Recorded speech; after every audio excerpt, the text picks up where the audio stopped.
come for a nice cruise out into the countryside to one of my favorite destinations, Paris. And this is the Vaal River.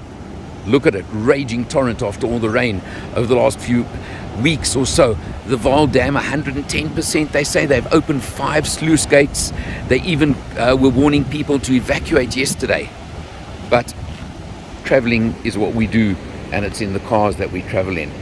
VW's POLO VIVO GT. So look at that little front air dam over there. Look at the alloy wheels we've got over here. They're really neat looking, aren't they? Nice little look to them, I've got to tell you that much. And it's a very neat looking car. Interesting feature, of course, is the blacked roof, but it's not a panoramic roof. A little bit confusing in some ways, but neat stubby little B segment hatchback that, of course, uniquely South African, because the VIVO means it's actually the previous generation Polo, with a few updates, with a few changes, with a few little additions, but obviously as the value model in the range to keep it affordable. So my question, is this the current iteration of the people's car? Is it or isn't it? Volkswagen, people's car, that's what it means, that's what it stands for. Now the GT model is powered by VW's very familiar 1-litre 3-cylinder turbo TSI engine, giving you 81 kilowatts and 200 newton meters of torque, and a very nice neat little interior.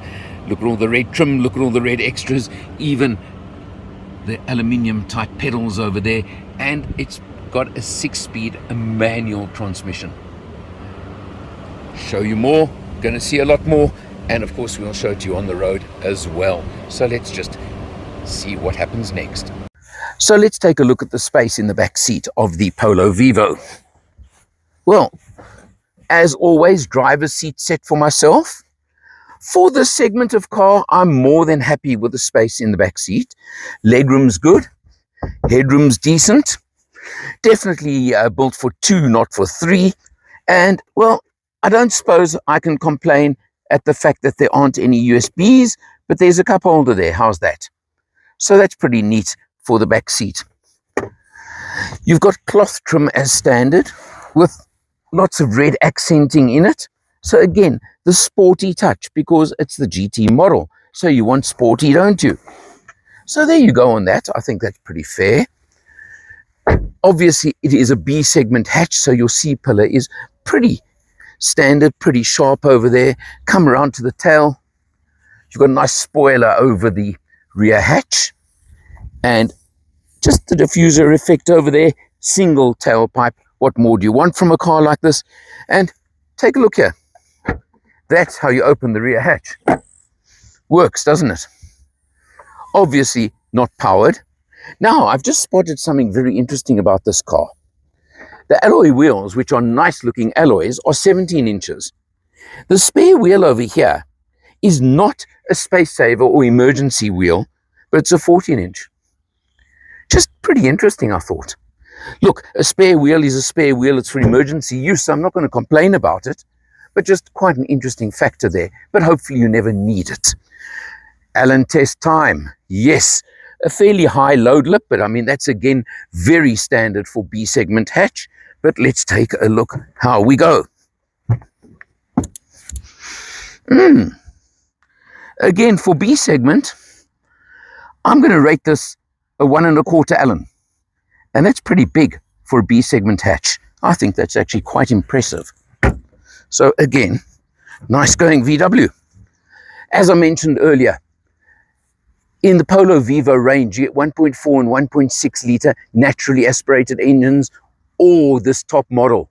And it's the only one in the range with the 1-litre 3-cylinder turbo, 81 kilowatts, 200 newton meters of torque, to give you a little bit of fun with this car. 6-speed manual gearbox driving the front wheels. So let's check it on the road and let's look inside. And so behind the wheel in the POLO VIVO GT, trying a new camera angle, you may have realized, and I want to see what it looks like and how it works. It's smooth, it's comfortable, it's relaxed. I've got to tell you that one of the things I do like is this gear shift. It's not heavy at all, but it does have a kind of meaty feel to it. I think that's the word I want to use. So it does give you a lot more feel than you get in some smaller cars of this type and of the sort. And I think that's an important feature, quite honestly, and I do like that feature. The 81 kilowatt 3-cylinder turbo engine really is smooth and comfortable, and it's got pep to it. 6-speed gives you sort of 120 is at just under 2,500 revs, which is nice as well. And I think that's quite a good feature on any car, that you can cruise. And talking about cruising, I've done a cruise out to Paris and I've shown 22.5 kilometers per litre, which means 4.5 litres per 100. And I think that's quite exceptional. I've tried to keep to the speed limit. I know you're going to question me on that point, but that's really where I've tried to be and where I've tried to stay. And I think it's worked very, very nicely as well. So just as a cruiser, it's a slightly hard ride, but not unpleasant, not uncomfortable, and not unacceptable in any ways. But I think maybe they've just tightened the suspension very slightly in the GT to give it that sportier feel, because it's got just a little touch of the sporty to it. Not a lot, but just that little touch, which I think actually is quite funny in a lot of ways. And this can be quite a fun car to drive as well, depending on what you want to do, how you want to drive, and things like that. Jumping in behind the wheel, yes, your instrumentation is fairly basic, but what do you want? But that center there is what's important, and you can scroll through it. I'm not going to bother, because the figure I want you to see is there. I reset mainly open road cruising, I'll admit to you, but 20.9 kilometers per litre is about 4.8 litres per 100. That's incredible. That's open road cruising, cruising at the speed limit. And you can see, having done 350 kilometers to prove that point. Other than that, the instrumentation is fairly basic, as I said, but I don't think you need that much more. You've got a few buttons on the steering wheel, but again, nothing much. And a nice feature is, if you look over there, you do have auto headlights, which I think is a good feature to have on any car. Another feature of the GT is the fact that you do get cruise control as well. So nice again. Coming to the center screen over here. Now, it's a nice touch screen, but what I can't understand, and I must say, this does confuse me, is it's got all your features and functions. You want settings and Android Auto, Apple CarPlay using a cable, which works well. I've got no issue, but there's no reverse camera on this car. Now, I'm pretty sure you can add it as an extra, but at the money, VW, I would have loved to have seen a standard reverse camera on this car. And while I'm talking, let me just give you my second picky point that I found with this car. And I've got to mention it, is up here. Your mirrors, your wing, outside mirrors, or your wing mirrors as we would call them. Both sides, yes, but both toggles, little toggles over here to adjust them, not electric. Again, something that I actually would hoped to have got on my car.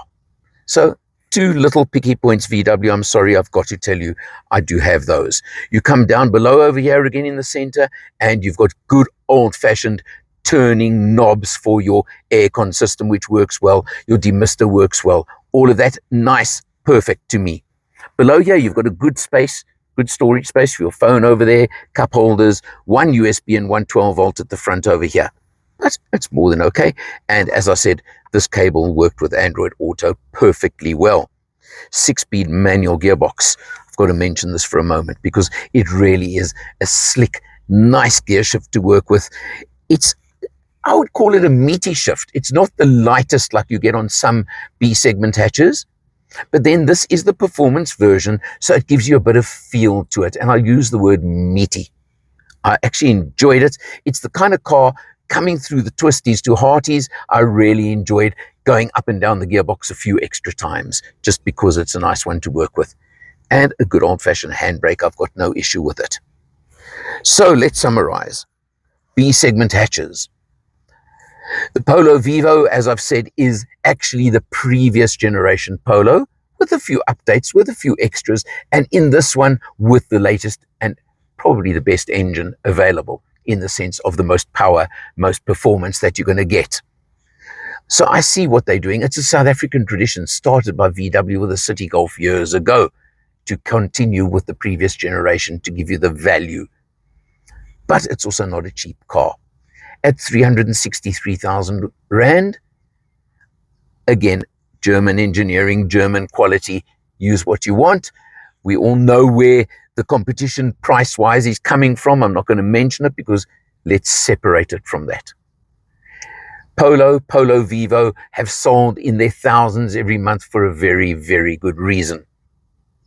And this one is the fun one of the range. I said 363,000 Rand. You can get into a 1.4 version at 270 odd thousand Rand. So don't discount just because of that. This is the niche one for somebody who wants the bit of extra fun, bit of extra performance, bit of sportiness. That's what's called the GT. I got my couple of little picky points. I'm quite sure ticking an extra box or two when you order your car could solve those and resolve those as well. So they're really no big deal. Overall, it is a VW. It's proven. The sales record speaks for itself. I can really see that this could be a car you could own with a lot of pride. For MotorMatters, I'm Eleanor. See you next time.